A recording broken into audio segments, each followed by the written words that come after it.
সবাইকে স্বাগতম আমাদের চ্যানেলে। আজকের ভিডিওতে আমরা কথা বলব ইতিহাসের এক বিশেষ অধ্যায় সম্পর্কে, মুঘল শাসকদের সম্পর্কে। মুঘল শাসকরা ভারতীয় উপমহাদেশের ইতিহাসে যে অবদান রেখেছেন তা অস্বীকার করা সম্ভব নয়।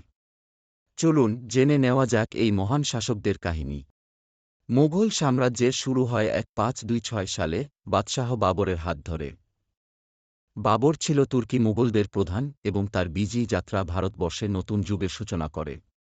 পানিপাটন যুদ্ধের মাধ্যমে তিনি সুলতান ইব্রাহিম লোদিকে পরাজিত করে উত্তর ভারতে তার শাসন প্রতিষ্ঠা করেন। তারপরে আসেন আকবর, যাকে আকবর দ্য গ্রেট বলা হয়।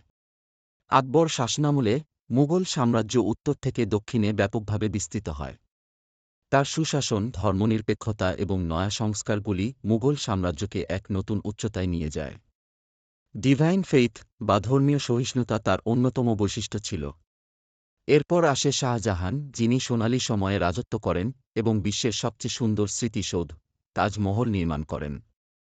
তাজমহল তার স্ত্রী মমতাজ মহলের স্মৃতিতে নির্মিত হয়েছিল এবং এটি আজও একটি অমর শিল্পকর্ম হিসেবে স্বীকৃত। শেষের দিকে আওরঙ্গজেবের রাজত্ব ছিল বিতর্কিত। তার অত্যাচারী নীতির জন্য তিনি বিশেষভাবে পরিচিত, তবে তার শাসনামলেও সাম্রাজ্য ব্যাপকভাবে বিস্তৃত ছিল। তার শাসনামলে সাম্রাজ্য দুর্বল হতে শুরু করে এবং পরবর্তীতে ধীরে ধীরে ভেঙে পড়ে। মুঘল শাসকরা ভারতের ইতিহাসে একটি গুরুত্বপূর্ণ অধ্যায়। তাদের শাসন, সংস্কৃতি এবং স্থাপত্যের ঐতিহ্য আজও আমাদের সাংস্কৃতিক ঐতিহ্যের অংশ।